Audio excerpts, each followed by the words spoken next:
नमस्कार। आज हम बात कर रहे हैं चुंबक की। ये शब्द सुनते ही शायद आपको भी स्कूल के दिन याद आते होंगे, है ना?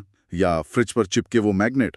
रोजमर्रा की चीज लगती है, पर इसकी कहानी वो काफी गहरी है। आज हमारे पास चुंबक, प्रकृति की खोज और विज्ञान की समझ नाम की सामग्री से कुछ अंश हैं, और हमारा मकसद है इसी के जरिए चुंबकों की दुनिया को थोड़ा समझना। बिल्कुल बुनियादी बातों से शुरू करेंगे। स्रोत की शुरुआत ही एक बहुत सीधे सवाल से होती है, लगभग ऐसा कि भाई आखिर चुंबक है क्या? हम इसे जानते तो हैं इसके असर से कि ये चीजों को खींचता है, पर क्या ये इतना ही है? आपकी क्या राय है इस पर? ये सवाल वाकई बहुत अच्छा है, क्योंकि ऊपर से देखने में जितना आसान लगता है ना, उतना है नहीं। स्रोत के हिसाब से देखे तो हाँ, सबसे सीधा तरीका तो यही है बताने का कि ये क्या है उसके गुण से। मतलब ये एक ऐसा पदार्थ है जो कुछ खास धातुओं को अपनी तरफ खींचता है, जैसे लोहा हो गया, निकल, कोबाल्ट। ये इसकी आप कह सकती हैं पहचान है। पर यह कहानी का सिर्फ एक हिस्सा है। ये खींचता क्यों है, कैसे काम करता है, ये सब बातें इसे और भी दिलचस्प बनाती हैं, है ना? हाँ, ये बात तो है। और ये ध्यान देने वाली बात है कि ये खिंचाव बड़ा सिलेक्टिव है। मतलब चुनिंदा चीज़ों के लिए, हर चीज़ को तो नहीं खींचता। ऐसा क्यों भाई कि सिर्फ लोहा, निकल, कोबाल्टी?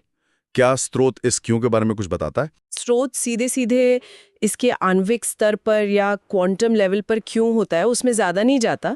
ऐसा लगता है कि उनका फोकस ज़्यादातर खोज और जो शुरुआती समझ थी उस पर है। पर हाँ, वो इस खासियत पर जोर ज़रूर देता है।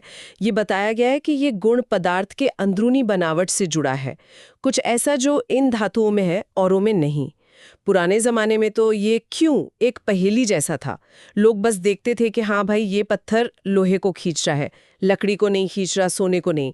ये देख लेना ही अपने आप में एक बहुत बड़ी बात थी उस वक्त। अच्छा, तो ये देखने यानी अवलोकन की बात आई है, तो यहीं से आगे बढ़ते हैं। इसकी शुरुआत हुई कहाँ से? अक्सर हम सुनते हैं कि भाई बड़े बड़े आविष्कार किसी एक इंसान ने किए, तो क्या चुंबक भी किसी के दिमाग की उपज था? स्रोत क्या कहता है इसकी खोज के बारे में? यहीं पर ना कहानी थोड़ी अलग हो जाती है।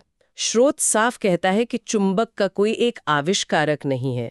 ये कोई ऐसी चीज नहीं जिसे किसी ने लैब में बनाया हो, कम से कम शुरुआत में तो बिल्कुल नहीं। ये एक खोज थी। प्रकृति में कोई चीज पहले से थी, उसे बस पहचाना गया। और ये पहचान भी किसी एक जगह या एक समय पर नहीं हुई। प्राचीन यूनान और चीन, अच्छा। दोनों जगह, हाँ बिल्कुल। दोनों सभ्यताओं में इसके सबूत मिलते हैं। उन्होंने वो खास पत्थर देखे जिन्हें आज हम लोडस्टोन कहते हैं, या चुंबकीय पत्थर। हाँ। उनमें ये अजीब सा गुण था कि वो लोहे को खींचते थे। ये बात तो मतलब जो हम आमतौर पर सोचते हैं उससे थोड़ी अलग है। हम अक्सर खोज और आविष्कार को मिला देते हैं। हाँ। तो कहना ये चाहिए कि इंसान ने चुंबक को बनाया नहीं, बल्कि उसे पाया प्रकृति में और पहचाना। हाँ। और वो भी अलग अलग जगहों पर, करीब करीब एक ही दौर में। ठीक है, चलिए इसे और समझते हैं। इसका मतलब तो ये हुआ कि ये ज्ञान किसी एक संस्कृति का नहीं, बल्कि ये तो मानव अवलोकन की एक तरह की साझा विरासत है। बिल्कुल सही कहा आपने। और यहीं पर वो बात आती है जो विज्ञान की प्रक्रिया है। स्रोत भी इसी तरफ इशारा करता है। देखिए, प्रकृति में चीजें होती हैं, बिजली चमकती है, सेब गिरता है, पत्थर लोहे को खींचता है। विज्ञान का पहला कदम क्या है? इन पर ध्यान देना, देखना कि क्या हो रहा है। दूसरा कदम है जिज्ञासा, भाई ऐसा क्यों हो रहा है। तीसरा है समझना, कोई पैटर्न है क्या, कोई सिद्धांत बन सकता है। और चौथा, उस समझ का इस्तेमाल करना। तो लोडस्टोन का मिलना वो पहला कदम था। ये सोचना कि ये खींचता क्यों है, वो दूसरा। और फिर शायद ये देखना कि अरे, ये तो हमेशा एक ही दिशा में रुकता है, जैसा बाद में कंपास में हुआ। ये हुआ इस्तेमाल की तरफ बढ़ना। यहाँ बात वाकई दिलचस्प हो जाती है। सोचिए जरा उन पहले लोगों के बारे में जिन्होंने ये देखा होगा। उनके लिए तो ये किसी जादू जैसा ही रहा होगा, है ना?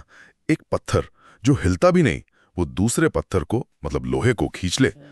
क्या स्रोत इस बारे में कुछ बताता है कि उस जमाने में लोग इसे कैसे देखते थे? क्या कोई देवीय शक्ति मानते थे या कुछ और? स्रोत सीधे तौर पर उन पुरानी कहानियों या अंधविश्वासों के बारे में बहुत विस्तार से तो नहीं बताता, पर इशारा यही है कि शुरुआती समझ वैज्ञानिक कम थी और जादुई या रहस्यमयी ज्यादा।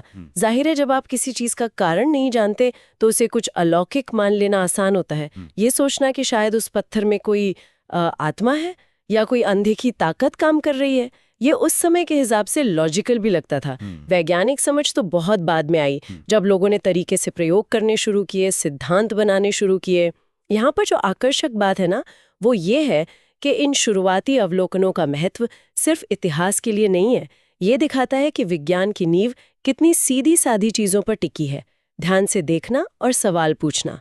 वो जो गुमनाम यूनानी और चीनी लोग थे जिन्होंने पहली बार लोडस्टोन के गुणों पर ध्यान दिया, उन्होंने अनजाने में ही एक ऐसी वैज्ञानिक यात्रा शुरू कर दी थी जो आज तक चल रही है।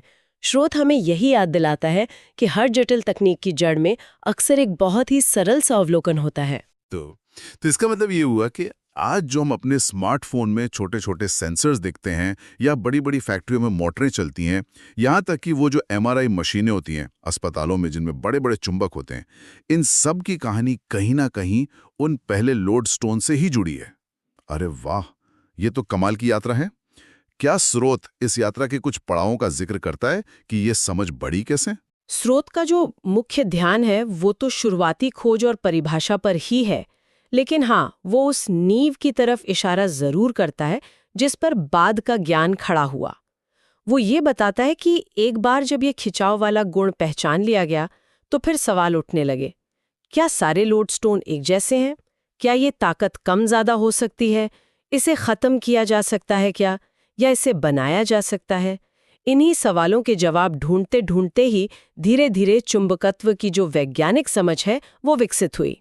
जैसे ये समझना कि चुंबक के दो ध्रुव होते हैं, पोल्स, और एक जैसे पोल एक दूसरे को धकेलते हैं और अलग अलग वाले खींचते हैं। ये एक बहुत बड़ा अगला कदम था। हाँ, ये ध्रुवों वाली बात तो स्कूल में रटाई जाती थी, नॉर्थ पोल साउथ पोल। ये समझना कि ये सिर्फ खींचता ही नहीं है, धकेलता भी है, ये वाकई एक बड़ी छलांग रही होगी समझ में।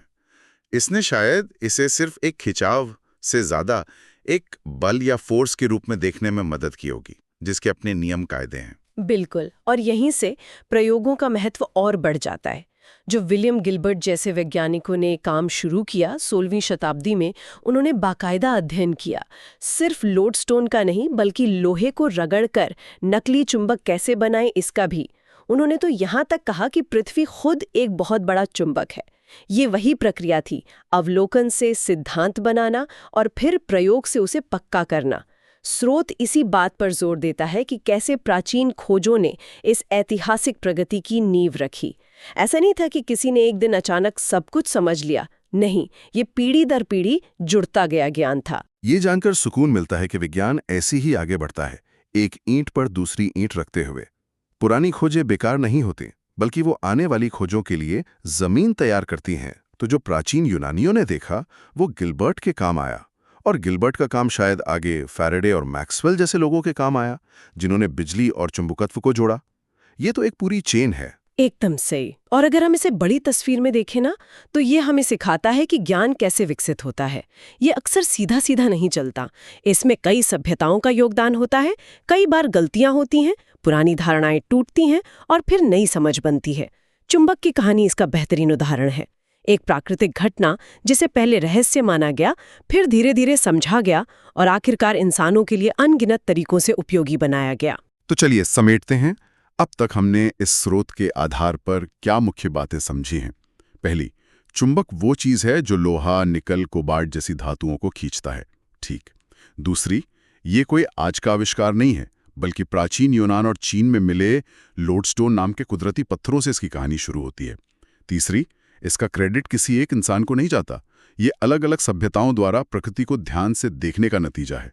और चौथी बात, ये खोज विज्ञान की प्रक्रिया को दिखाती है, देखना, सवाल पूछना, समझना और फिर उसका इस्तेमाल करना। तो इसका क्या मतलब है? मेरे लिए तो इसका मतलब ये है कि हमारे आसपास की दुनिया में न जाने अभी कितने ऐसे लोडस्टोन पड़े हों, ऐसी आम सी दिखने वाली चीजें या घटनाएं जिनमें गहरे राज और संभावनाएं छुपी हों। बस जरूरत है ध्यान से देखने की और सही सवाल पूछने की।